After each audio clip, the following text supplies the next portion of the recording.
So you've decided to buy a new car, and this can be a daunting process.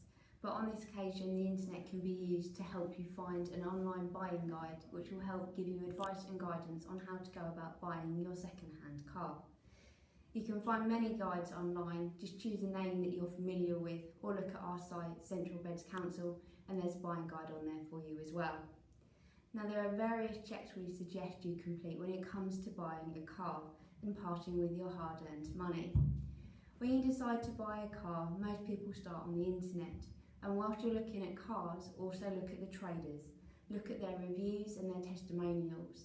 Is this someone that you'd be happy to work with? Someone that you feel confident in the car that you're going to buy from them?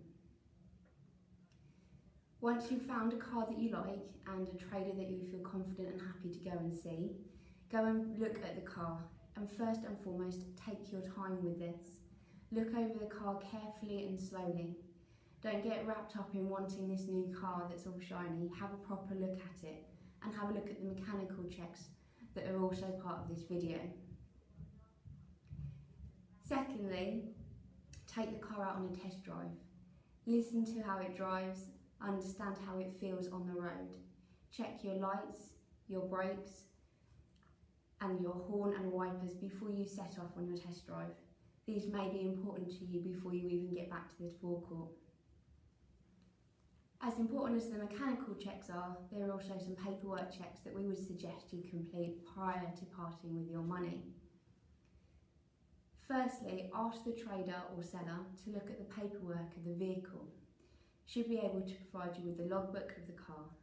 Check the chassis number on the paperwork and on the vehicle so that you know the paperwork refers to the vehicle that you're looking at.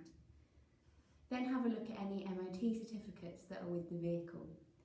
Have a look not only that it's passed and has a current and valid MOT, but at any advisories and failures. Is there any receipts with these to show that the work's been done to complete these and put the car up to scratch? You can also check whether the MOT is valid by going online and looking at the gov.uk website.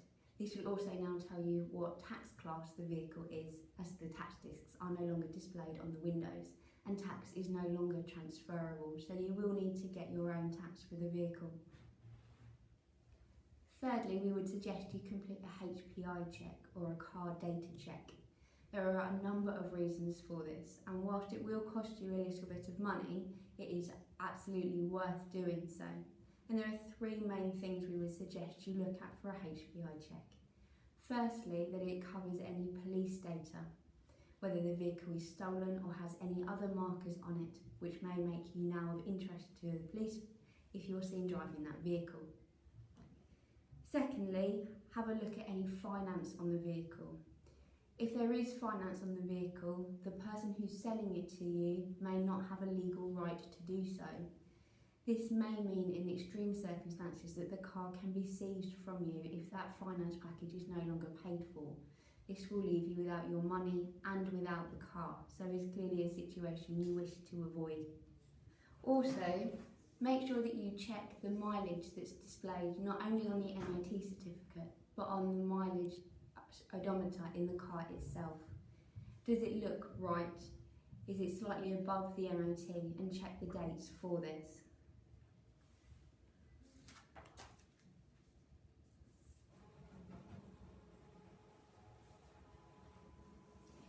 Do not rely on other people to make these checks for you. Even if the trader gives you paperwork with these checks completed, check the dates. Databases are updated every day with new information, so although they might only be a week or so old, they may still be out of date. And for that peace of mind, get your own checks done. Finally, before you purchase the car, you can look at getting an independent mechanic to have a look at the car in more detail. Places like the RAC and the AA will cover these and also come with a guarantee then for the mechanical purchase of the vehicle. But once you've done your mechanical and your paperwork checks, you can then make an informed decision about whether or not to go ahead and purchase that vehicle. If you do go ahead and buy the car, make sure you get a receipt. The receipt should contain a number of items, including the company details for who you bought that car from, including number and address.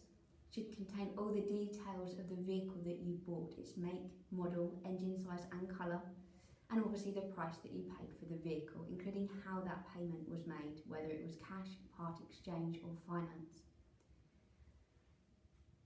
Both of you, the seller and the buyer, need to sign and date that bit of paperwork, and hopefully each of you will have a copy. If not, and it's not possible, take a photograph of that bit of paper that's clear and eligible with the writing on it so that you can use it for future reference. Whilst you've got your phone out, also take some pictures of the car itself, inside and out, and again of the odometer. Therefore, if you're leaving the car where it is, you'll know exactly what the mileage and condition of the vehicle was before you go and collect it. So finally, if you do experience issues when you buy a new car, there are various pieces of legislation out there to support and protect your rights. You can find out a great deal of these online, or you can talk to the Citizens Advice Bureau by giving them a call. Even if the trader or the seller has put something on the advert such as sold as seen or trade sale only, these do not undercut your rights by law. They are only in addition to them. It's the same with a warranty that a garage or seller might give you. These are only in addition to your rights by law and will not undercut or remove them in any way, shape or form. So if you do go back to them with a problem and they claim it's out of warranty, you may find that it's actually covered under statute instead. So remember, when you buy your new car, take your time, look at the vehicle slowly and carefully along with the paperwork. Do your checks. Whilst it will take you a little bit of time, it will save you more time, money and effort in the future, and hopefully will make your car buying experience a positive one.